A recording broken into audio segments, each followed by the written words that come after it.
Hi, my name is Rich Schmidt. I'm here with Amy Prosenjak. We're at A to Z. It's January 15th, 2021. Thank you so much for joining us today, Amy.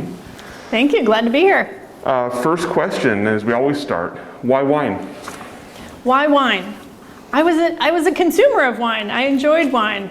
I was living in Ohio and we were drinkers of wine. We had discovered Pinot Noir. We had traded in the beer keg fridge from college and we had upgraded to the wine fridge storage. So we were growing up learning about wine. We had been to Napa and we had been to Tuscany. So we were kind of doing the traditional discovery of wine. And I was really just in a place in my corporate career where I felt like I needed something different. And it was really my husband's idea to say, why don't you get into the wine business? So, winejobs.com. That's how it started.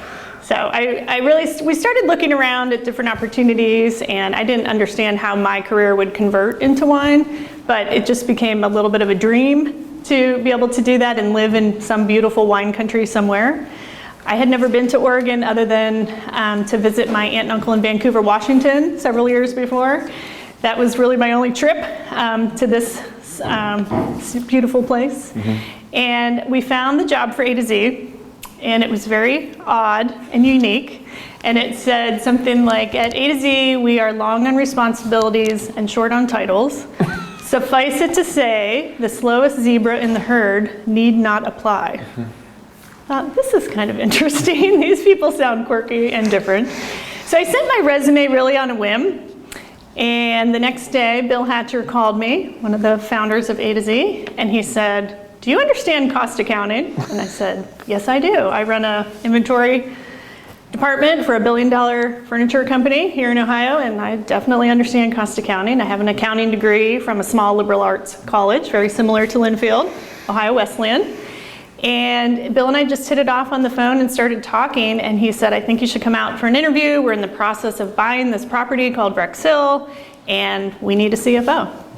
And I flew out the next week for an interview, and Bill and I shook hands at the Portland airport, and kind of, we both say the rest is history. We both just kind of knew, and we've been really fast friends ever since then. And it's been an incredible journey. So as of today, actually today is 14 years. I started on January 15th, Happy anniversary. 2007. So I didn't know that when we planned this, but it worked out. So that's why wine. It just kind of magic happened. We moved west. Let's look back up for a second before we get back to that story. Tell me, you mentioned Ohio Wesleyan. Tell me about your upbringing, education before you got to Oregon. Sure. So my upbringing in Ohio was a great one. My mom is a teacher. She was a professor for many years of English. And so education was always just really important in our family. I went to Ohio Wesleyan because I figured out I was pretty good at smaller environments, and I really felt like I could thrive at Ohio Wesleyan. I declared my major as accounting early on because I had taken an accounting class in high school as like a filler. So now here come the dogs. Now we might have to pause. Archie, and they're probably wet. Okay, Archie. No problem, Cheryl. That's called A to Z land. There you go. You can keep that on film. That's fine with me. We'll have the blooper reel. Oh my God. I didn't know they were coming today. That's awesome. Right, we'll open that in a minute. Okay, where were we? Ohio Wesleyan. So I chose Ohio Wesleyan because it was a small environment, and I knew I could succeed in smaller scale type of environment where I could be really involved. I had declared my major as accounting because I had taken an accounting class in high school as a filler. I had taken all the AP classes, I had enough to graduate, and I needed one more class. And I fell in love with accounting. It just made sense to me. It was like playing Monopoly or something. You had a purchase journal and a sales journal, and you were moving all the pieces literally around in this class, and I just understood it. So I declared that and was able to get going on my degree pretty quickly because I knew what I wanted to do. Ended up with an economics management minor and an English minor because, again, I ended up with time at the end of my 4 years to kind of add on. So I really believe strongly in that liberal arts education, how you can get various degrees. That's something that has always attracted me with Linfield and the wine studies program. So we'll get to that in a little bit, I know, but that it's kind of that full circle of the story that makes so much sense to me. I've used so many, I want to go back and get like an organizational behavior degree or a psychology degree. That's a lot of what I do now. And so just having that understanding that there's so much more to things rather than just accounting, I think has served me well in lots of ways. I ended up working for the Limited, whose headquarters are in Columbus, because of a relationship with a professor at Ohio Wesleyan who had just happened to live next door to the VP of HR at the Limited. And so I started working my senior year at the Limited and going to the headquarters 2 or 3 days a week. And I started in accounts payable, and I was paying phone bills and just getting into what it was like to work at a company. And I was only 20 years old at the time. So I kind of started fast, started young, and it's just been a lot of, I still use a lot of those skills from the Limited today. It was a big corporate company that had lots of money funneling into training and professional development, and it has, I think, has served me well. I was part of the structure division, which was the men's line that grew out of Express and then has contracted back into Express. But when I was there in the kind of mid-90s, they were on this growth curve. So when I started, there was about 200 stores at Structure, and it grew to 500 stores while I was there. So I'm 22, riding around on this private jet, like going to these store visits, going, this is great. And it was a lot of fun, but it was also this great experience to understand what it took to run this big organization throughout the country. So it was my early and my first job, corporate job experience. And so you mentioned by the time you came here, you were working at a different spot. So kind of take me through the next step before coming here. Sure. So I worked at the Limited for about 7 years and moved around to different departments and was the manager of financial reporting. So Structure being part of the Limited, which was a publicly traded company, there was a lot of things that had to happen every month that you would report up to the parent company of the Limited because it was publicly traded. So I learned a lot about that and just structure, auditing, compliance, all the things that are necessary for that. So I was the manager of financial reporting. I left to go to a company called Value City Furniture because some previous Limited folks were there, so they recruited me over. And that was also an interesting experience because this new company was offering me more money than I was making, more responsibility. So when I gave my notice, that Limited saying, but we want you to stay, so they countered. And it was this interesting moment in my professional career of how was I worth less to you yesterday? Now that somebody else wants me, I'm worth more to you. And it was a real learning for me as a professional and especially as a woman that I should be thinking through what I'm worth along the way rather than waiting for it to be handed to me. Because they were willing to pay for me when somebody else wanted me. So it was, I will never forget that conversation with my then boss, who I'm still very good friends with, and how he helped me navigate those feelings. And I eventually made the decision to leave and go to this other company and try something different.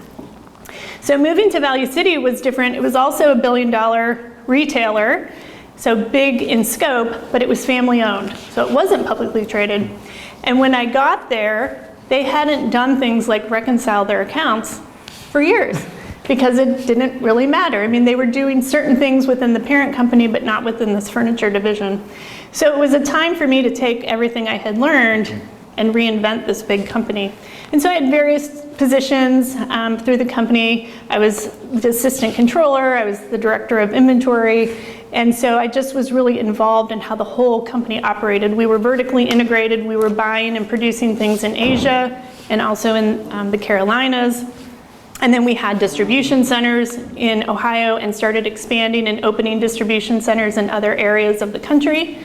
We had about 200, that was the structure number. We had about 200 retail stores where we were selling the furniture. So it was this whole, you were getting to see the whole cycle of this company. So I learned a tremendous amount. I became really somewhat of a logistics and distribution expert within that company because furniture is big, and if you order too many sofas, they take up a lot of space. And if you don't sell them all at the rate you thought you were going to, you now have a space problem. And we were bringing things from Asia and then distributing them to all of the stores east of the Mississippi. So that was a big challenge, and I worked a lot. It was a $1 billion furniture company that didn't have a purchase order system. So we were just kind of scanning faxes over to Asia saying, I'll take 10.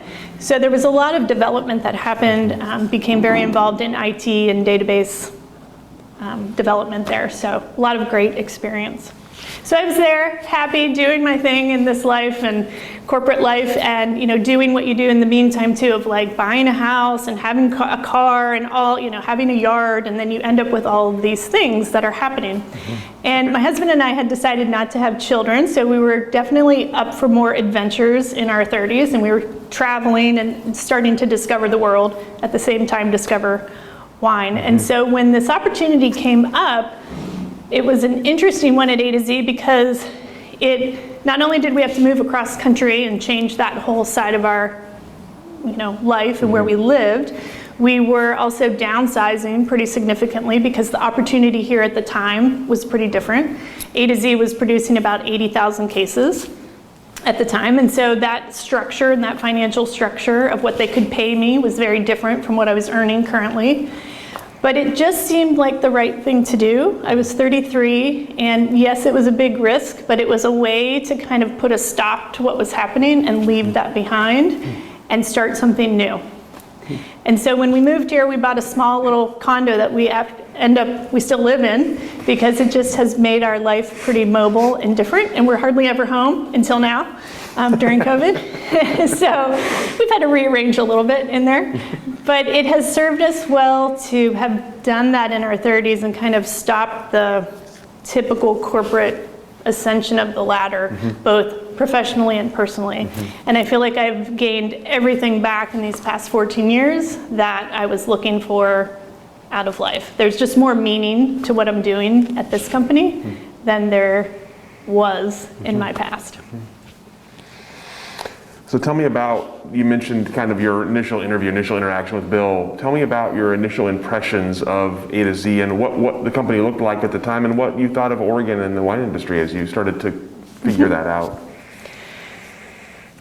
So as I said, we hadn't spent much time in Oregon, other than seeing the airport once. So when I first got here, I had kind of glimpses or imaginations of exploring. But what happened is, when I came, A to Z was in the process of buying Rex Hill from the original owners, Paul Hart and Jan Jacobson. They had closed on the transaction at the last day of 2006. I came January 15th of 2007. And it was just a whirlwind. It was head down, transaction had happened, but there was still a lot of work that needed to happen. So for about 4 months, Bill and I were in the same office over in our legacy building, where we have our tasting room now, and we were sharing space. We had card tables, we had computers, there was a working fireplace that was very cozy. There was also a bed in there left over from when that was the bridal suite for Rex Hill, and there was a cat that they had found as a stray that they felt bad for, that they thought they should adopt, but people were allergic to the cats, so they didn't take the cat home. The cat was in the office. So that's how I started. And Bill and I had our computers. We were, faced each other with the screen, so we couldn't see each other, but we're typing away every day. And I would would come up with a question or discover something. I'd say, "Hey, Bill, how does this work?" And he would tell me, and then we would keep going. And then, we'd eat lunch together most every day, and so we'd go to the Dundee Bistro a lot. We went to the place up in Sherwood, Hunter's Grill. We went there a lot. We liked that burger, so we had a lot of lunches at Hunter's Grill. And we really we were closing the transaction.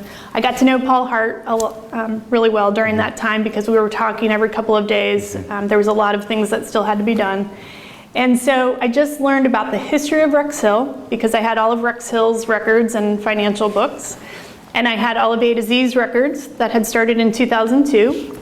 And I basically was combining the financial structure of these companies. And in the meantime, the 2007 growing season was getting going. And I started to find out things like, we didn't have a purchase order system. We were buying grapes from all these great growers across the state of Oregon on handshakes, which is how that's why people love Oregon, but we were also buying millions of dollars, and I thought, maybe we should have some contracts. We were buying glass from different places with no contracts. And then Bill was doing a lot of work to try to reconcile all of this stuff. And if anybody knows Bill Hatcher, we call him Rain Man because he's so smart with numbers. He really had it all in his head. It was small enough that he could do all the calculations in his head. And he knew if someone told him that this is how much glass per case cost, he could figure out what the cost per case was going to be on the wine. And he was like within cents, which drives me crazy. I have to do a big spreadsheet and come up with the answer, and Bill just says, it's this. I'm like, how did we get the same answer? So he kind of knew what it was, but we could see the horizon that we were the plan was to get bigger. We were buying Ricks Hill to have a home, and I could see we needed more structure. So back to my billion-dollar experience at these big corporate companies, that's all I knew. So that's what I put into place for A to Z. So we were operating, it was about $8 million of revenue that first year, and I just started putting in systems. And I was basically a team of one doing all of this stuff to put it together, but I had Bill's guidance, and I just set it all up like I would a billion-dollar company. And I think it has really served us well. We haven't needed all of that, of course. We're not a billion-dollar company yet. But it has served us well because as we grew, we could just put things into place and we had a home for it. And as we started to hire team members, they had structure to put around it. And we didn't necessarily need people in the administrative side of things that had wine experience. What we needed were folks that had finance, accounting, cost accounting experience, and then they could put their talents to work with all of these different systems. So that's what I kind of spent the first 4 or 5 months doing. And then my husband eventually sold our house in Ohio and moved here in May. And then I thought, I better take a few days off and we should go visit a few other wineries and see what else is happening out in Oregon. And so that's when, the summer is when we really started to look around and drive to Crater Lake and go to all these great iconic wineries. So our first dinner together here in Oregon was at Nick's. So, you know. Of course. Of course. Let's start with the wine industry. What did you think of Oregon's wine industry as you started to go out? What was attractive to you about it, and what did you think needed to be kind of boosted up at that point? Well, really that first year, because I was so focused on the financial side of things, we worked with Irvin CPAs at the time, and Debbie was really helpful with me to introducing me around to other wineries and other controllers and other CFOs within the business. I guess my initial reaction was that there weren't a lot of other business people in the business. So there was about 300 or so wineries at the time in 2007, most on the small side, some kind of in that mid-size, and then we were growing to be, on the larger size. So it kept striking me that folks either had grown up in the business coming in as like a bookkeeper or a staff accountant, and then they learned things and then they were running that financial piece of business. Not so many were as involved like I was with the families. So A to Z is owned by at the time was 2 families. Now it's Bill Hatcher, Deb Hatcher, and Sam Tanhill and Cheryl Francis. And so because there was 4 of them and it was all family owned and family run, it was just a different kind of situation where I was involved in all of that. And that wasn't always true with the folks I met. Where I started to get more exposure, so we bank with Bank of the West, and they're based out of Napa, and they have about 500 winery clients, including now several in Oregon, but at the time we were their only Oregon client. And Adam Beek there at Bank of the West is the one that started kind of hooking me up in conversation with different folks out of the California industry to learn that were different size than here in Oregon, so I could learn different things. I took a class at UC Davis that summer that was based on finances, and it was very California-centric, as you would imagine. I kept, what about, well, we only get 2.5 tons of, I kept at, and they finally, at one of the breaks, the guy comes up to me and he says, "Are you from Oregon?" "Yes, I'm from Oregon. Could you tell?" So I was trying to figure out and learn how to build the costing model that Bill had in his head. I realized we had to be able to replicate that within spreadsheets or databases. And so I was trying to collect all this information. So I was definitely in a collecting phase, and I wasn't getting a lot of information from folks in the Oregon wine business of business. I started learning lots about wine. I took the WSET classes, level 1 and level 2. I started going to different tastings. We had a colleague here that started running a tasting group at night. So I started getting into the wine side of the culture with my colleagues here at A to Z. But on the business side, Bill was my main resource for that, because he had started Domain Druin and just knew all of these different things that I was needing to learn. So that's really how my first year progressed. I tried to start a little bit of that financial culture. There's all these wine tasting groups. There should be a business side of that too. So we started lots of different iterations of that over the years. We've hosted a lot of those groups over time. And as the industry has expanded, more folks with business backgrounds are definitely getting involved, which is good. So let's talk about A to Z then. At that time, obviously you mentioned you jumped right in as everything was happening. So A to Z had been around a little while, but it was closing on the property and had designs on growing. So tell me what the plan as it was described to you at the time was. What were the goals for A to Z as you were coming on board? Right. The goal for A to Z has always been to create the highest quality wine for a sustainable price. And that hasn't changed. And our size may have changed, but our goal, our brand proposition has stayed the same, and our intention has always stayed the same. We've changed the words over the years, but things like we want to be a company as a force for good. We want to combine commerce with conscience. I mean, those types of values-based intention has been true since 2002 when they started, and it was just the four of them around Deb's kitchen table. And as we were really growing up in that 2007, 2008 side of things, because we were acquiring Rex Hill. The joke was, before that, our only asset was a color printer, which was very close to true. We actually had purchased one of the 40,000 gallon tanks that we still have, and we had placed it at Rex Hill because A to Z was bottling, one of the places they were bottling was Rex Hill. So we were combining operations into Rex Hill because we had purchased the property, and we were starting to create functionality within each of the managers and leadership team throughout the company. So we were establishing the difference between the four founders sitting around a table where everybody was involved in every decision, whether it was marketing or sourcing, where you were going to sell. And we were creating a structure where now all of a sudden we had employees. We had 50 employees when we first purchased Rex Hill. We now have 74 employees. And figuring out whose job was what and defining those roles, getting comfortable with that you weren't involved in every decision anymore. It was a process that we were going through as a leadership team as the company was growing up. So lots of stories out there, right, about how founders can't convert to being managers of a business. And I think we found this sweet spot where I was a good manager. The four founders are really entrepreneurial and creative and looking at the broader scope. And the team of the five of us can make that happen together. And you know, the A to Z story is about those four founders, and that's fine with me because that's who it should be about. I'm happy to be the structural piece behind making all of this work. And I think that's what has allowed us to grow at the right pace that's worked for us. You mentioned the four founders, and that obviously you're coming into a place where they have been, like you say, have had a hand in everything for the years of the creation since it was created. Tell me about that kind of personality. You had a background in corporate with publicly owned. You had a background in corporate where it was family owned. Tell me about coming into the personalities and how you kind of found your spot among four people who had been involved in everything like that. I found my spot through a lot of active listening. So back to maybe wanting a psychology degree, an organizational behavior degree to add in my liberal arts background. You just have to listen. You have to be a good listener, and then you have to synthesize, and then you have to come back with a solution that you think will work.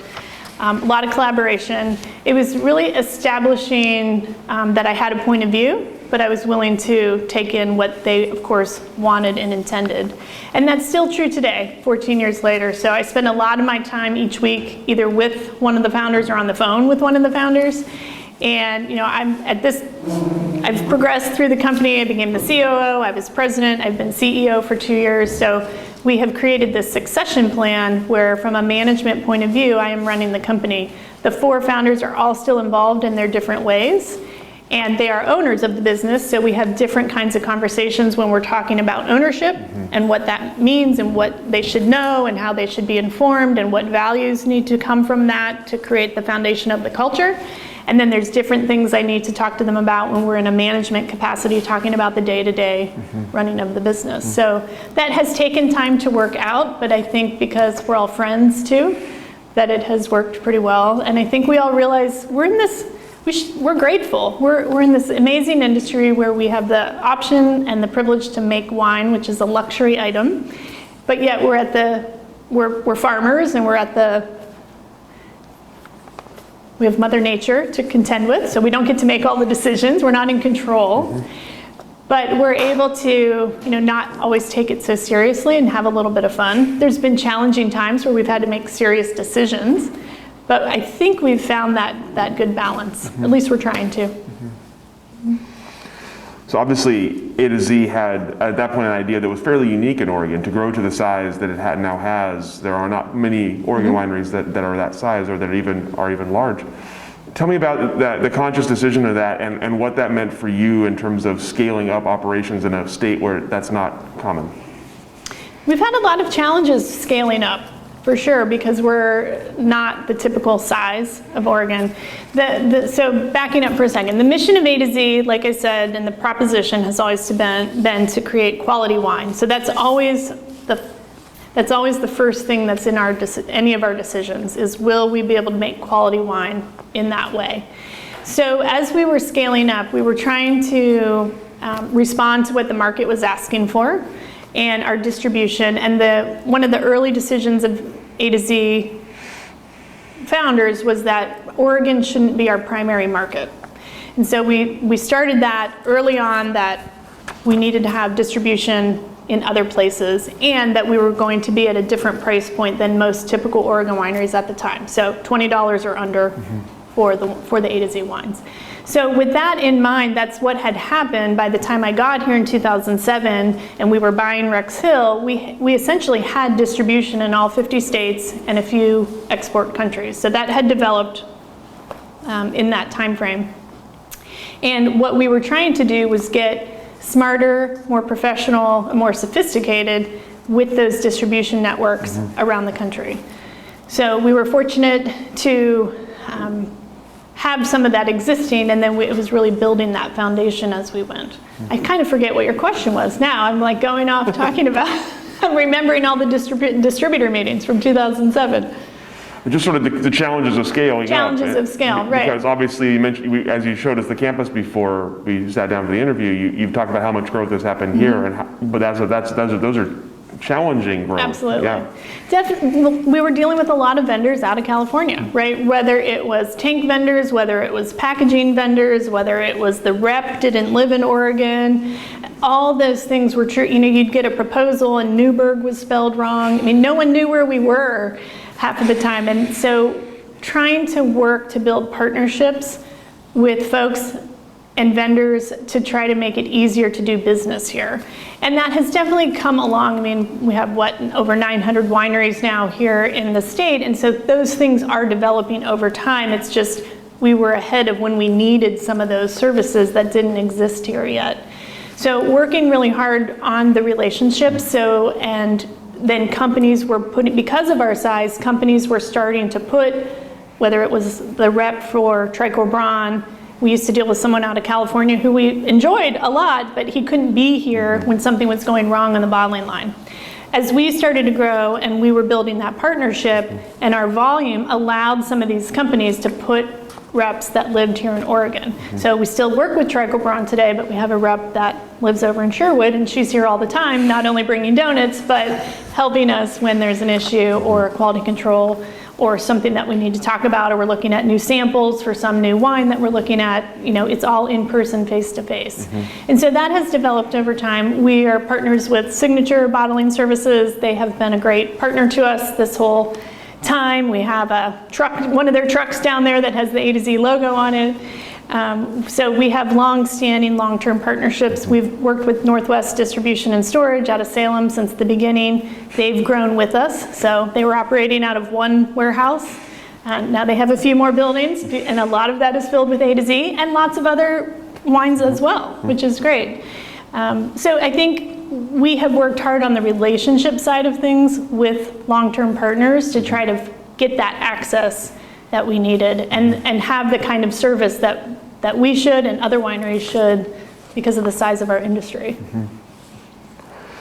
So as one of the biggest wineries in the state, obviously you have a very different perspective on the industry and a very different perspective on sort of the market. I'm curious about trying to make quality Pinot Noir at that kind of price, at that kind of scale, in a state that has always been known for making tiny amounts of wine at much higher prices. Mm-hmm. How has it worked in terms of relationships within the industry? Have you ever felt like you were like the big bad kid on the block who was driving everybody's prices down? Or how have people responded to your business model, and how have you kind of built those relationships? I think it's been mixed, right? Over time, it depends on the topic and the context. We also have the great fortune of having the Rex Hill brand. So when we bought that from Paul and Jan, we have hopefully reinvigorated that brand, and that's our luxury brand. So different price points, different sourcing, different methods here in the cellar. So we do both.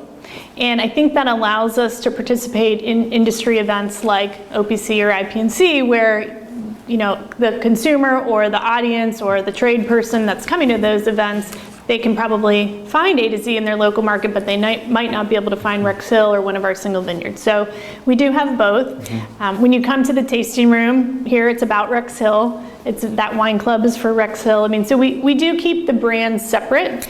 As a consumer, you may know that we make both, but we don't. That has not been part of our brand strategy to advertise that. Mm-hmm. Our company is A to Z. All the employees are A to Z employees. I mean, that's how our structure is, but we have different brands that have different personalities and different focus. So as how that relates into the industry, sure, there's been times where I think that we've maybe we've been seen as being too big, but our motto is bigger can be better. What are the kinds of things that we can do because we have a larger scope and size? We've always been a proponent of that inclusivity. When we became a B Corp in 2014, we were the only B Corp winery, which was great. Very cool, but our message was, come join us. Mm-hmm. Here's how you can do it. I hosted a session with Chris Serra with Live to understand that if you're Live certified, you can become B Corp certified pretty easily because you're already tracking all the things that matter to B Corp on the environment side. So trying to promote and, again, establish that we've worked with Linfield many times, hosting students, trying to have, it's not only a great opportunity for Linfield students to come and see a winery and hear from colleagues that work within A to Z, it's a great experience for my marketing colleague to practice presenting to a group of Linfield students. So we try to use it to our advantage, we try to use our size to our advantage and share and have people come join us rather than say, we just want a better price because we're big. I mean, supply and demand is going to work that way with volume, but we want to share in what we learn as well. I mean, on the winemaking side, our winemaking group is involved in all sorts of things throughout the industry, whether it's the Chardonnay technical CTT group, or whether it's being on panels or working at different, at the symposium, so forth. You mentioned B Corp, and obviously that's a huge accomplishment. Tell me about the decision to go for B Corp status and then the kind of process of getting there. So becoming a B Corp was rigorous, but when we started hearing about B Corp and learning about it, Sam Tannehill's the one that brought it to my attention. He'd been doing a lot of reading and hearing about other consumer goods products having that B Corp certification. And when I looked into it, I thought, this is all of the things we're already doing as a company. There wasn't a lot that we weren't doing that was on that list. So B Corp is a positive point certification. So there's 200 possible points, and you have to have 80 points in order to be certified. So it's not if you do this, you get minus. It's just, what are all the things you are doing? So when I looked at that, I thought, we could do this. So I just kind of set aside some Fridays on my calendar, and I started filling it out, because what you have to do is prove that you're doing it. So if it asks you, what are your employee benefits? Do you have paid time off? you say yes, and then they say, go ahead and upload your employee handbook that shows that that's true. So there's a lot of tracking and documentation and so forth that goes with it. So it took a couple of weeks, but it was a really good exercise for me to go through because I had been here for about 7 years at the time, and it was a great way to kind of review where we'd come, what we'd done, what we did have in place, and what we were still missing. And now you recertify every 3 years. I believe it was 2 for a while, now it's every 3 years. And now what we do is multiple people throughout the business are part of that recertification. So you have the director of HR do her part, you have the winemaking operations manager do her part, the viticulturalist puts, he submits his information. So now it's a group effort to get that certification, and it reminds us what we still need to track. One of their taglines is measure what matters. And so if you're not measuring it, if you're not tracking it, it's harder to improve, whether it's reducing water consumption or making sure you have transparency on your financials. All those, it's a great reminder of the way we want and try to do business. So it's kind of like that good housekeeping seal of approval on your whole business. So to the linear accounting folks, it actually makes a lot of sense that it looks at your whole business. If we're not a profitable business, then how can we keep doing good in the community or doing well by our employees by offering additional benefits?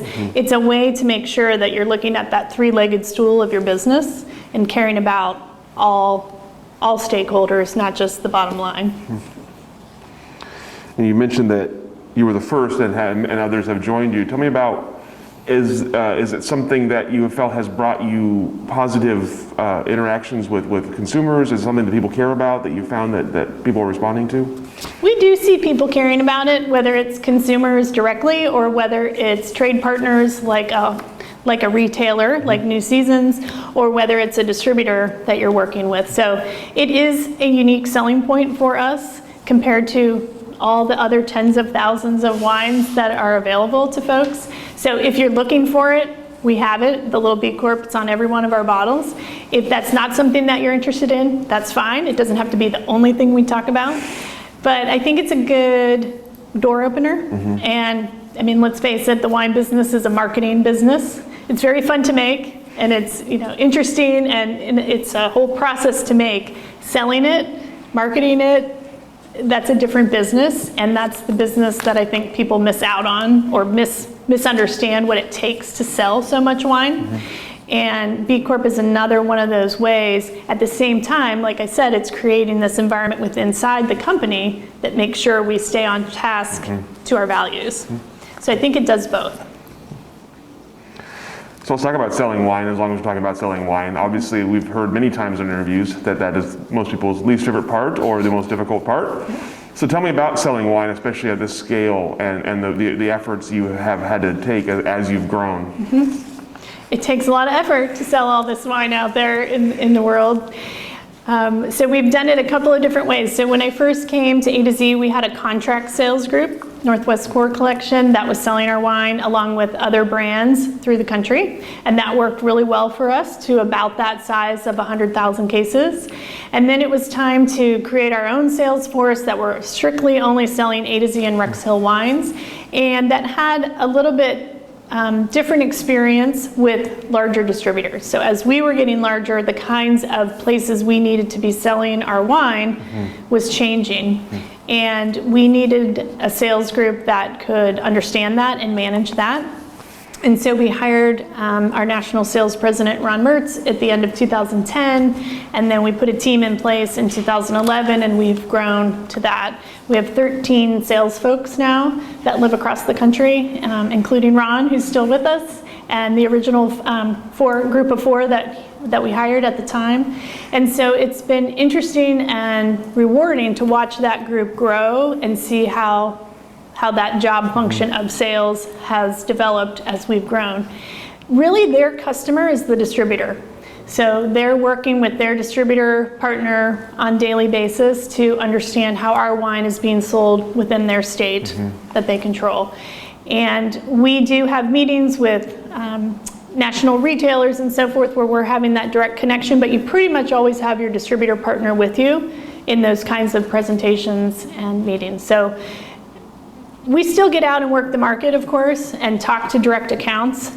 Most of the wine, though, is sold through the distributors' sales groups that are covering those states. So we still do wine dinners, and we still show up at accounts, and we pour, and we do those kind of things as well. But we also have this group of professional sales folks that are managing our distributor relationships. From your perspective, what have you seen change in terms of Oregon wine's sort of notoriety? Has it gotten easier to sell Oregon wine than through these channels? I think Oregon continues to have a very positive reputation in the world. A to Z started as one of those entree wines. So if you tried A to Z for $20, you might be willing to try a different Oregon wine for $40 next time. And I think that's still true, and that's great with us. We love being the first discovery for someone from Oregon, but we also like being people's go-to for Oregon wine. So we can be both. And I think I think Oregon has continued to have a very positive reputation in the market. There are way more choices now, which makes it fun. I think that has also created A to Z's primarily sold in retail at this point. About 90% of what we sell is through retail. And some of that's because of the brand, and some of that's because there's way more choices that can be on premise. So I think it's worked as A to Z's always traded on the story of what Oregon wine country and that pioneering spirit and living and working on your estate. We don't happen to do that, but we love that image of how Oregon operates. So I think it can be both. It's one of those both and kind of conversations. But I think Oregon is well known now. There are still times when you get in a market and folks don't know. Deb Hatcher has a slide in her presentation, and she asks folks, if you look at Oregon on the map, where is it on the East Coast? And people guess things like North Carolina. I mean, I guess as Americans, we don't all know geography, but it's Halifax, Nova Scotia. It's pretty high up there. And so people aren't aware of where Oregon is or that it's a wine growing region all the time. So there's always education to be had. And there's so many great wines in the world that you have to keep reminding folks about your wines. That's just a constant job. So in addition to the B Corp and sort of just being here to help scale up the operations, what are some of the things you've accomplished here that you're particularly proud of? Well, a lot of things are particularly fun to think about in this time. Association with Linfield has been a good long one for me. Tom Helly first started talking to me because we were both wine lovers, and I think we met at Brickhouse one time. We were tasting wine. And this was when the wine studies program was kind of in its infancy. They were getting ready to hire Ellen Britton as the first director of the wine department, and Jeff Peterson had started teaching some of the classes at Linfield, and there was a certificate available. And so one of the first things I did was have a few A to Z folks take some of those classes to get that certificate. And then I called Tom and I said, I don't know if these classes are exactly up to par yet. Like, maybe they're not enough of what we would want them to be if you have this vision of what could be at Linfield with wine studies. They didn't seem to have enough meat. Some of the marketing and business classes is what I'm focused on thinking about. And so I became part of the journey of like trying to develop and understand that curriculum. And the way I tried to do that was participate. I would guest lecture or guest speak in some of the classes. We would have Linfield students come here.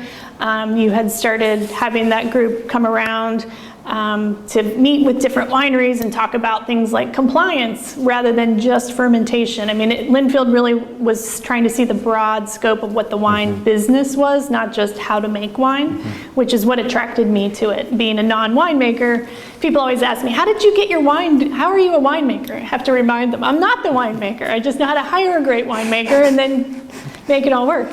So I was interested in that with Linfield because it wasn't just only about the wine making. And so being a part of that council and committee, working to help develop and host some of the summer programs that Jeff and Ellen put on, and just exciting to see it transpire into a minor and now a major and possibly a graduate degree at some point. And having Greg Jones join the group has just given a lot of gravitas. And now with the Evanstad Center, I mean, what a generous what a generous gift, multiple gifts from the Ebenstad family, and with Ryan Harris being involved, it's been fun to see it transform into a real live department with all these exciting new potentials. And just hearing Dr. Madden the other day talking about what she can see happening with the department and degrees possible, it's exciting. So I have loved being a part of Linfield. Tom and the group had asked me to be on the Board of Trustees a couple of years ago, so I've done that since 2016. And that's been interesting to be a part of that higher ed world and be involved in that. I don't have my own kids, and so when I get around students, I'm constantly impressed with how mature they are and how they just have all this experience that they want to offer, and that's been energizing to me to be around young folks in the Linfield community. So every time I go, I feel like I'm going back to Ohio Wesleyan. Feels really similar. So I've really enjoyed being a part of Linfield. I'm also on the board at Literary Arts here in Oregon, and that is just one of my personal passions, is that I'm a voracious reader. So I love being a part of something that has to do with writers and authors coming to visit, and writers here in Oregon, readers, creating opportunities for youth here in Oregon to experience great writing and great literature. And that's something that's personally important to me and has such a cultural I think, effect here in Oregon. So I've dragged lots of A to Zers down to the Arlene Schnitzer Concert Hall to come with me to come enjoy some sort of author or presenter. A to Z has been very generous to support that program as well. We're also pretty involved with Virginia Garcia, the foundation, and supporting their efforts. We know that the wine industry really counts on our vineyard teams and viticulture teams that are out there, and so even though A to Z provides for our employees, that may not mean that everybody has access to culturally appropriate healthcare, which I think is pretty important in our community. And so I think VG does great work. They run, just like A to Z runs as a business, and we happen to be a winery, I feel the same way about VG. They run that as a big, real business, and they happen to be providing culturally appropriate healthcare with 30 languages at their clinics, and all these amazing things that they do with the mobile dental unit. And so we host a fundraiser here at Rex Hill every summer, trying to help promote and support their work, which I think is pretty important. So I'm curious about, obviously the wine industry is such a kind of a unique industry. You're running it as a business, but it has such a unique cachet. I'm curious about how it compares and contrasts to some of the work you do outside. How does your professional life and your sort of service life, how are they similar and how are they different? I think when you're in the wine business, it's all mixed up and mushed together. I mean, being in the wine business you're in the entertainment business, you're in the marketing business, you're in the sales business of wine. And so pretty much every dinner you go to, even if it's a personal dinner, you're either bringing wine or talking about wine at the end of the night. You go out with friends and they hand you the wine list. They're like, here, you pick. I'm like, oh, I didn't know I had to learn how to be a sommelier as well. Okay, let me get my WSET hat on and see if I remember about Italian wine. It just becomes part of your business. It becomes part of your, can't even say it right. It becomes part of your life that's your business. And to me, it's interesting, fun, and different things to talk about. I mean, you do get invited to places because of the wine. And I think that's why the community involvement has worked so well. I mean, it's interesting to me personally to be on the Literary Arts Board, but we've also been a supporter, and lots of readers like wine, and it has worked, as a good partnership. And so we've created a lot of new A to Z customers because of the affiliation with Literary Arts. So it works well together. I think that's why wine is such a great support in the community, whether it's at a fundraiser or a gala specifically about wine, like Classic Wines Auction, or if it's something like the Smart Readers Program, they still need wine for their gala as well, and then they know that, say, A to Z supports Smart.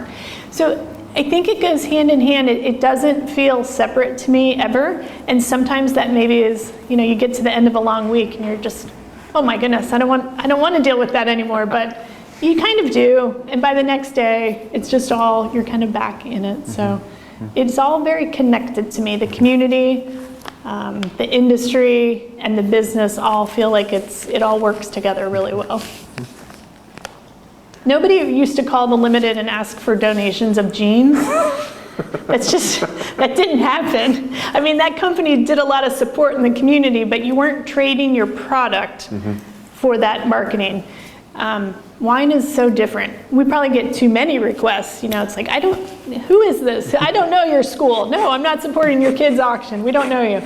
But there's such a difference between what you can do with wine, because it's an actual physical thing that goes with entertaining and eating and the dining experience. So that's unique. And wineries, I think, use that to their advantage really well. And are very generous. I mean, most every winery I've ever talked to, I mean, the amount of wine that is donated it's a pretty big percentage compared to, say, denim. I mean, it's just different. You didn't bring like a pair of jeans to your host at every party kind of thing? It's just, I don't know, wine translates in that way. And so it's a connector, and wine's about memory. You have a fabulous dinner with your best friends, and you have food and wine, and you may not even remember which wine you drank, but if you do, what you remember is the feeling and the conversation and how you felt. I mean, that's how people fall in love when they come to the tasting room. They're like, I love this wine, and then you get home, and maybe it tastes a little different, but because the experience is different. And so to me, wine and dining and enjoying with your friends and family is really about memory, and I think that's what's so unique and special about wine. So you brought up Linfield earlier, and obviously the connection, one of our main connections here. So you started off with a kind of wine advisory before you got into the board. So let's talk about that first. I'm curious. You mentioned kind of sampling the early things Linfield was doing and offering suggestion. As the minor became reality and then the major, what did you think of the process, and what was the input from you and the wine community on what a Linfield wine studies major should look like? A lot of different people have been involved in this committee, which has been fun. I've gotten to know other industry members like David Beck through this experience, which I enjoy. And I think Linfield's been so open to suggestions, and vice versa, the wine industry has been so willing to teach. So all the people on these committees over the years have all donated their time, whether it's been through guest lecturing or just working with professors. So one of the early accounting professors, David Korb, he and I traded back and forth spreadsheets for 2 years. He would send me something. He was working on a costing model with his students, and he would send me, does this make sense? And I'd write back, nope. And then we'd get it to where it made sense. So just being willing to keep working to figure out how the classes can be. You can take the marketing lesson and wrap it around wine. You can take, Verlena Crosby has been working on the whole, basically, the supply and logistics chain, the whole distribution model, and she keeps wrapping it around stories about wine. And she tests it with people within the wine industry. So she reads about it, she goes and does all her own research, and then she also talks to business people or general managers at different wineries and test it. And she comes and she asks questions. So I think Linfield's been so open to that, which has been great, which is what I think made the content so good and worthy of becoming a minor and a major. And then you get Greg Jones in there and he tweaks it all up even more. So I think it's a good lesson. What was interesting as being on the business side is how slow academia can be compared to what happens in a corporate situation. So that was a good, and where's the tension there, and how can we be a little bit faster when we should be, and where should we slow down when we should be? I think that's been an interesting, there's been some dynamic conversations in some of those committee meetings of really about pace. And so having the process of getting things approved, there's a reason that all exists in higher ed, and I understand more about that now from being on the board. But there's also a reason to keep taking advantage of opportunities. So how do you find that balance?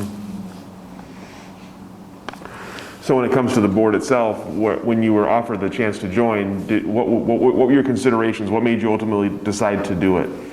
Really, at the time, it was because of the wine studies connection. So, Tom Helly and I had a few different discussions about why that was important to have a wine business representative on the board as we were launching the minor at the time. And there's several of us on the board in that capacity. But I learned quickly too that I had other things to offer. Being the finance person, he was gonna put me on the finance committee.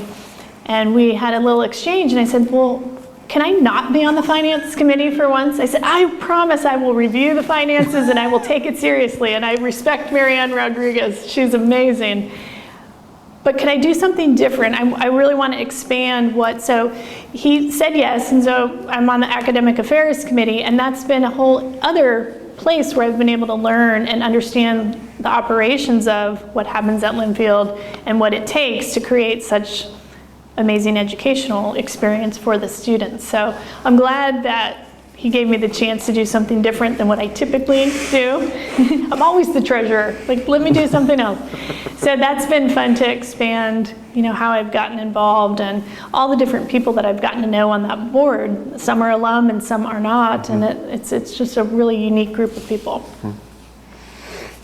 And tell me about the journey so far on the board. Obviously, you've been since 2016, so you've been around a little bit now. Tell me a little bit about what you've seen as part of the board and kind of what you see for the future for your own involvement and for the school. Well, I think I've seen the biggest transformation come with Dr. Davis joining. I've had the pleasure of being on that search committee, and that change and different kind of energy I think is serving Linfield well. When you see that Linfield has, I forget the exact number, something like 35% first-gen students, I think having Miles's point of view has been really important and has influenced how Linfield continues to shift and change to serve the students. His students are first to him, and that's pretty clear every time you talk to him. He doesn't forget. It's a great day to be a Wildcat, Miles, I know.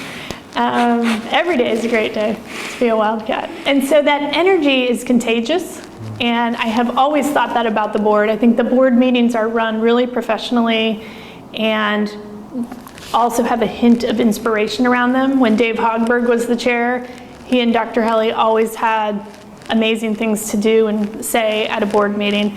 And now with Dave Baca as the chair and with Miles, Dr. Davis as the president, it's a different energy, but still in that same way. So I always appreciate, I've learned a lot of how to run a big board through participating at Linfield. And this new change and this new phase with being Linfield University, with having graduate degrees coming, with the new expansion of the Portland campus, it's an exciting time. I mean, looking forward, growing through COVID, even in spite of COVID. Not a lot of other places are experiencing that. And so how we continue to capitalize on that, I think there's a lot of great people working in the Linfield community, whether that's on the administrative side or on the faculty side, to make this come together. Projects like this that you all are doing with the archive project. It continues to amaze me, everything that is connected to Linfield and what Linfield provides. So, you mentioned early on that one of your formative experiences coming up was when you were offered a new job and suddenly you were more valuable to your own company than you had been before, and you talked about kind of your own value and your own worth and understanding that and fighting for that. Tell me how that's gone for you as a woman in the industry, as a woman who's a CEO. Has it been more difficult? How have the steps kind of been for you to get to the role you're at now? So I haven't felt that kind of pressure being a female in this company at all. A to Z is 55% women, and A to Z also has, I think it's 52% of our management is women. So it's pretty balanced at A to Z, and it feels that way, and I've never felt that ever at A to Z. I felt that early on in my career at the other two big companies that I worked for, but never at A to Z. And within the Oregon wine industry, I don't feel that either. I mean, it's interesting. I mean, do you want to be introduced as the female CEO? I probably don't. I probably just want to be introduced as the CEO. And so that's something that's important to me, but I haven't had to really fight that within my own company ever, which is I'm very grateful for. Within the Oregon industry, it doesn't feel weird to me either. I mean, there's a lot of other female leaders whether it's Alison Sokolblasser or Gretchen Bach at Wine by Joe. I mean, I have a lot of contemporaries that are female, a lot of great leaders that, Morgan at Willamette Valley Wineries. I mean, you could just keep going, and there's lots of women and lots of men that have been successful. So I think where you feel it the most based on our size is out in the world of distribution. Spirits and wine and beer distribution is definitely a male-dominated place. It's how it kind of grew up. There's a lot of legacy in those companies, whether it's a small distributor or large. You get in a room, and I have all sorts of ways to kind of disarm that of like, hey, let's sit boy, girl, and guess what? I'm the only female that's in that meeting. There's a lot of literal suits. So that is where I feel it. And you're in the alcohol business, and so when you're traveling and you're out and there's lots of dinners and it's entertainment, you do need to keep that in mind. And I learned that kind of very quickly, that you are at a business dinner and you have to be mindful of that. There's alcohol involved, and then you're usually one of the only females that are participating. So you just have to be aware of that. I've never run into any issues, thankfully, but it's very male dominated. It's changing, but it's slow, especially at the leadership level of a lot of these companies. So there's a lot of amazing women within the wine business, but most of them are kind of in middle management at this point. So I'd like to see that happen faster. That's one of the reasons why I've been trying to participate in anything that comes up, like the Women in Wine group that got started. Alison Sokolblasser was instrumental in starting that up a few years ago. We ended up with a great conference in 2019, then we did a virtual one in 2020. Just supporting anyone that's interested in creating balance and diversity that within the industry. I know there's a specific winemaking group that has worked on that, where they had a big gathering of all the women that work in winemaking. I think it was about 2 years ago at Penarash, and they had everybody line up by vintage, when their first vintage was. And you had basically 80% of the group was like somewhere between 2 and, I don't remember, 7 vintages. And then you had very few folks, like Cheryl, one of my colleagues, Cheryl Francis, who has 20 some years of vintage experience, and you didn't have very many on that side. So we need some of that experience and some of that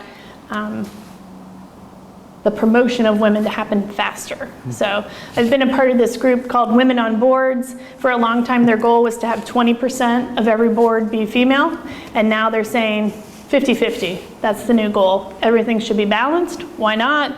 And so I believe in those kinds of initiatives. And again, measure what matters. If you don't have targets and goals to shoot for, it's hard to see progress, and it's hard to make sure people are pushing for change. So along the way, what's the best piece or one good piece of advice you've gotten on your way to this role? Probably the best piece of advice is from my mom. So most people call her Dr. Pro. She's pretty serious. If you don't know her behind the scenes, she's pretty stoic. And her advice is just put on your power earrings and show up. You just have to be there. You have to be consistent. Part of the reason, especially during COVID, that I'm working at the winery part-time is that I think you just have to be visible. I know some people can't and everybody has their own piece of the puzzle during COVID, but I have tried to be here to just be an example.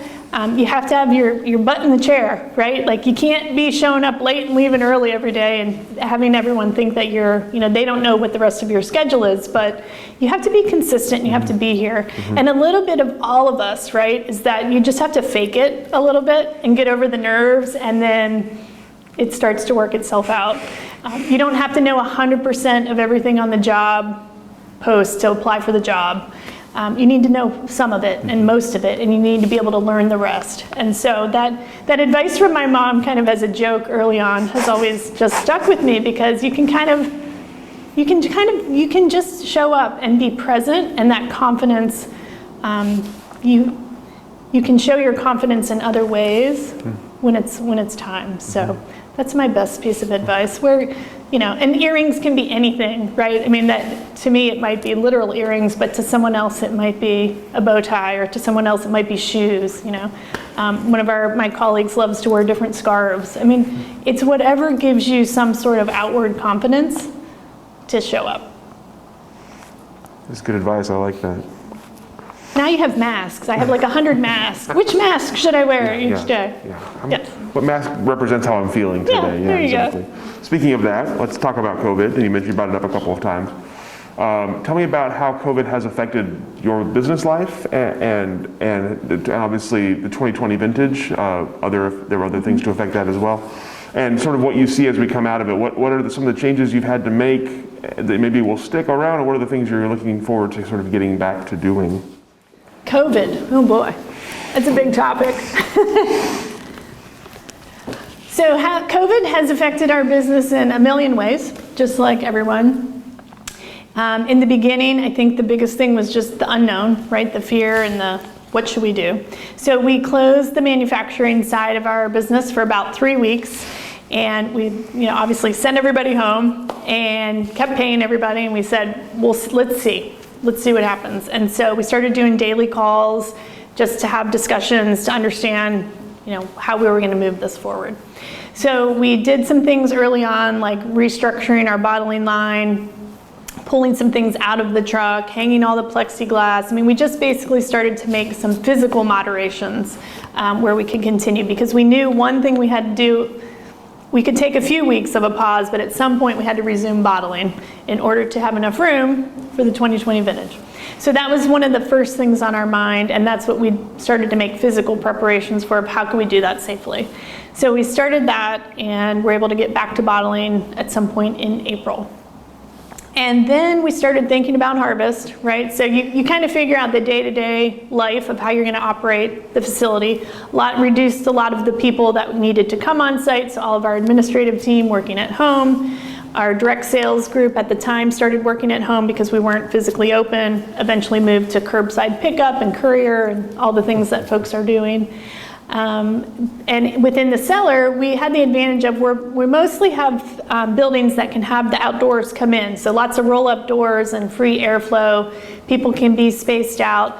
Most jobs can be accomplished with one person. If it needs to be a team of two, pretty much everything can be done at a distance within the cellar. So we were able to kind of modify all the SOPs and understand how that would happen.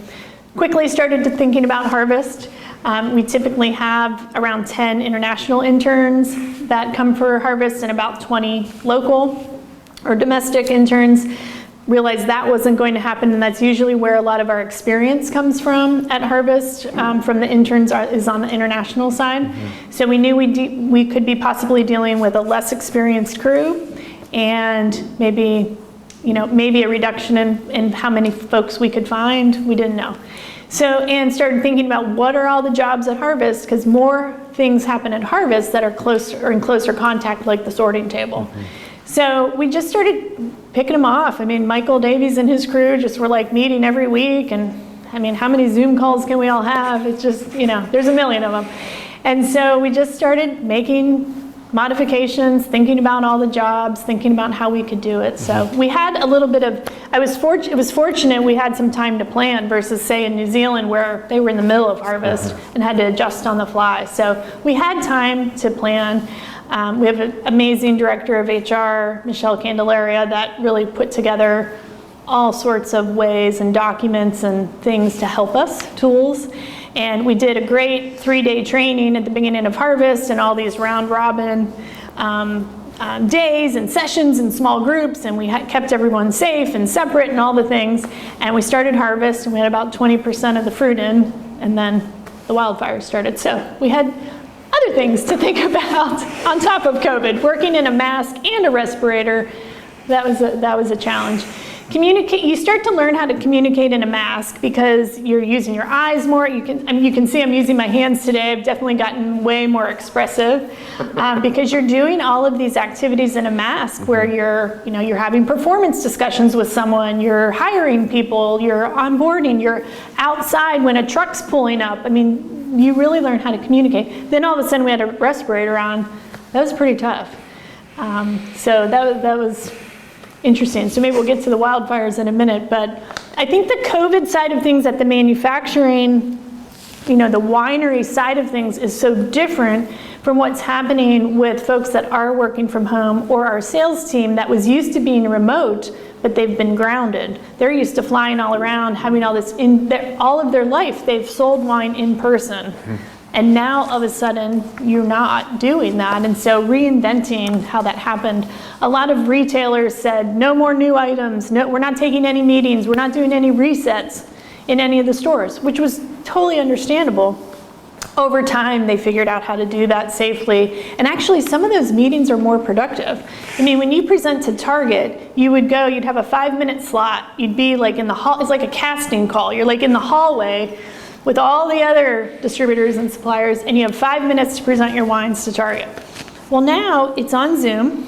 You can show your PowerPoint. You have a specific time. You didn't have to leave your house. It's really the same information that you're conveying, and then can you convert the relationship?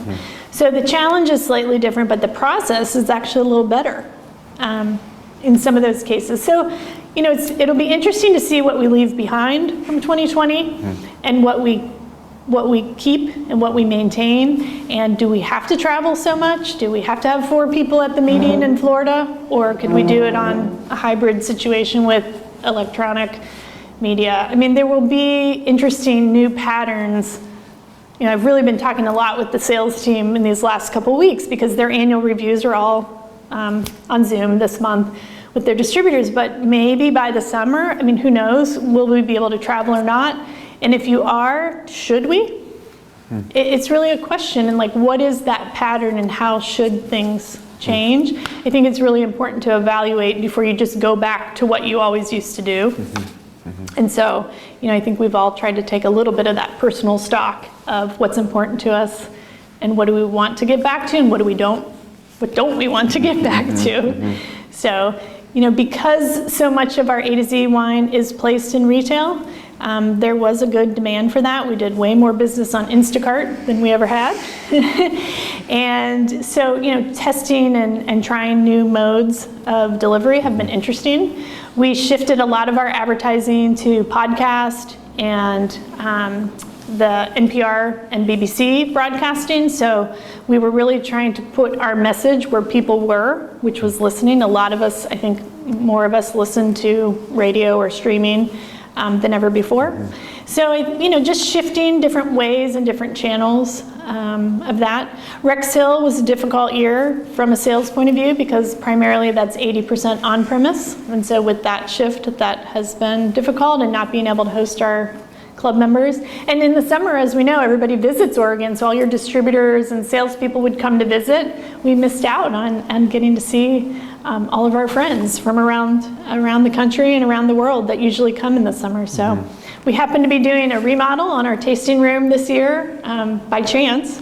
So it was an interesting time. We were going to be closed for part of it anyway, and then we ended up being closed for the whole year with the remodel. So we did do some tasting this summer here out of one of the wine buildings and in our gardens, but not to any large capacity, obviously. So it'll be interesting to see how 2021 opens back up with both the new tasting room open and with hopefully vaccinations continuing to roll out. So that's how COVID has shifted us, and I hope that we learn from it and take some of the good lessons ahead. You mentioned the fires as well, the other big thing from 2020 for the wine industry. So tell me about how that affected you guys. Well, I think similar to the start of COVID, it felt scary and weird and fearful those first couple of days, and we were just trying to get by of figuring it out. Luckily, we do fit all of our cellar crew for respirators for some of the work they do in the cellar, so we were able to transition to that pretty quickly. We halted picking for a few days, of course, as we were trying to figure out the best situation. What we ended up doing is meeting with each of our growers individually on the phone and seeing what was best for them. We were trying to understand proximity and length of duration of where they were in terms of whatever fires They were because we buy from all over the state, so we were taking into account what was happening in the gorge all the way down to Ashland. So we have growers throughout, and really trying to understand, did they have insurance, did they not? We worked with each grower. We did not refuse any fruit, and we just decided we'll take the risk and we'll see what we can do. Our yields were already going to be down about 15% because of how the year was going. Beautiful vintage, beautiful fruit, but the yields were down. And then on top of what we lost, either through just what had happened in each of the vineyards due to the fires, because basically, as Joey Myers says, our viticulturalist, he said basically the lights were shut off for 2 weeks. So the grapes were in the dark for 2 weeks, so it stopped ripening and all the great things that are happening usually at that time of the year with the sugars. So when we did make decisions to start picking, our yields were down total about 32%. The only advantage of that is that then we had enough space to keep everything separate within the winery. So since we were set up for about 4,500 tons to come through the door, when we only had 3,100 tons, which still sounds like a lot of fruit, we were able to keep it all in separate lots so that we could treat everything separately if it needed it. And because the vintage was such a full and ripe vintage, our winemaking team has said that there was enough to work with there. So with the whites, you could press really lightly. With the reds, you had enough structure there that if later you do have to filter, then you have enough wine too. So we're pretty pleased with how the 2020 is going. A little bit early to tell on the reds because everything's still going through ML. And there's less to work with, so we're just trying to see how that goes. We will start bottling at the end of January our rosé, and which is the Sangiovese base, and our Riesling, and we'll just kind of watch it through. Another advantage of our size is that we're not always exactly selling the vintage we just made. So we're currently just starting to offer the 2018 A to Z Pinot Noir.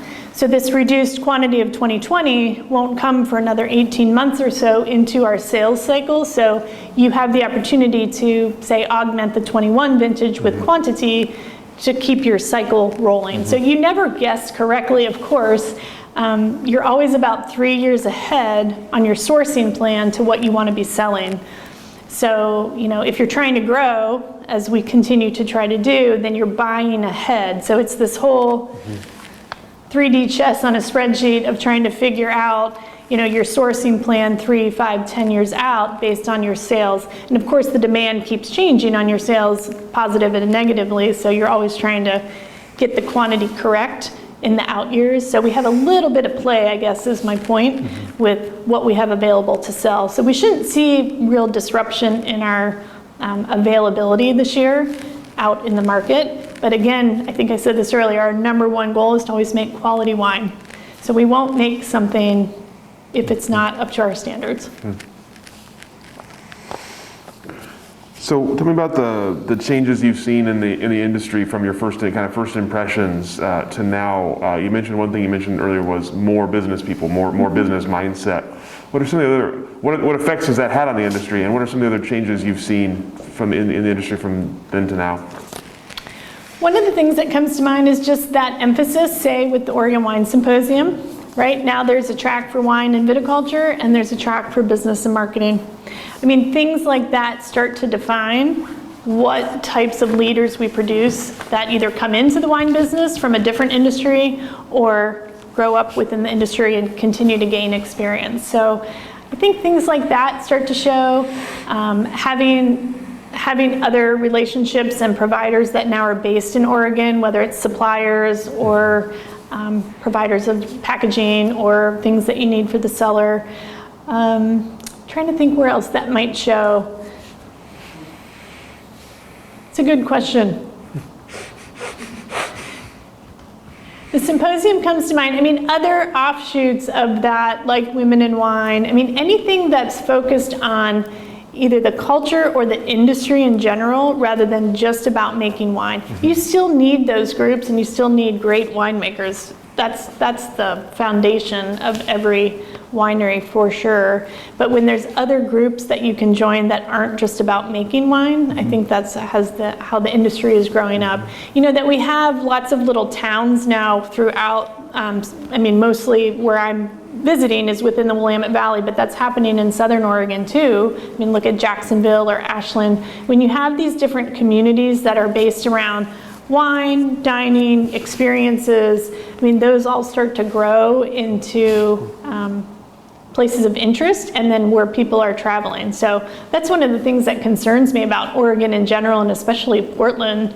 What happens with, the food scene being shut down, and how do we get those travelers back that they're coming to Portland to understand and see the food scene, and then lots of them come to wine country too. So what will that mean for the rebuild of some of our bigger cities and getting travelers to come that then come to wine country? That's concerning, for sure, of how we get back that travel agency. So maybe one other thing I can think of is that more wineries and folks that work at wineries are being asked to be a part of different kinds of organizations. So whether that's, it reminded me when thinking about traveling, I mean, whether that's Maria Ponzi being on the Travel Portland board, or that's my colleague Sam being chair of the OBI board. Having people being involved in non-wine specific organizations that support the wine industry, I think that starts to show that we're growing up and that we have folks that are broader in their thinking, and how they can add that to the state, whether it's the growth of the state, the economic viability of the state, how we do treat wildfires and what we do about forest management, what we do about legislation for immigration, and all those kinds of topics are important to the wine business, but it's about the bigger picture of Oregon and the world. So I think maybe that's more where we see a shift and a change that shows us that we are growing up as an industry. What about as you look ahead for Oregon? What's next for Oregon wine? What is it going to look like in the next decade? If I knew that answer, Rich, I think I might have a winning lottery ticket or something. My answer a year ago, my answer 18 months ago would have been so different than what it is today. As we were talking about not understanding how the food scene will come back in Oregon, it's hard to know how that will be. It's hard to know who out there is, how much each person is struggling. I think every business has been through something during this time. So how hard were they hit? It's hard to know.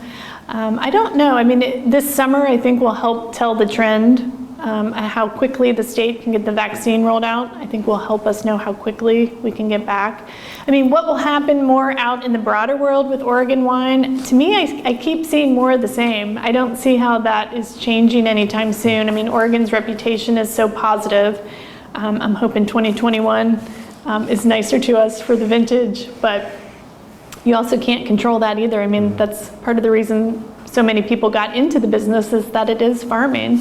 So you never know what will happen, but I still see lots of people interested, whether it's consumers or distributors in Oregon. And maybe the best test is how well direct sales have gone for so many Oregon wineries during this time. People not only in Oregon, but outside, supporting local and supporting small wineries. There was a lot of direct sales that happened out there. So maybe that's what the indicator is to us, that people still want delicious wine with their food. So as long as Oregon keeps that up, I think we have a really bright future. What about the future here at Rex Hill and A to Z? What is up next for you?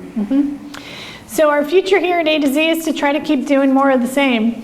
We try to stay in our lane. We've made the same types of wine, and we make one cuvee of each wine each year. We really have been trying to be consistent. We will continue to allow the market to tell us what size we should be. So if we keep growing, then we'll keep growing to keep up with that growth. If at some point we plateau, then we'll plateau. So we'll try to make sure that we stay in tune with what the market is telling us.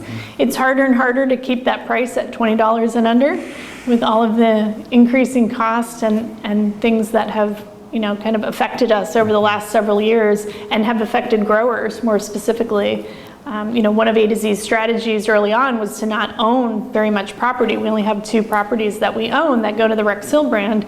So, growers are in a really tough position with having really low yields for 2019 and 2020, and we've tried to do our part to partner with each of them, but it's going to be hard to not have increases on grape prices over the next few years. So how do we absorb those? What do we do to try to continue to gain efficiencies here in the winery, and how does that work into our national pricing?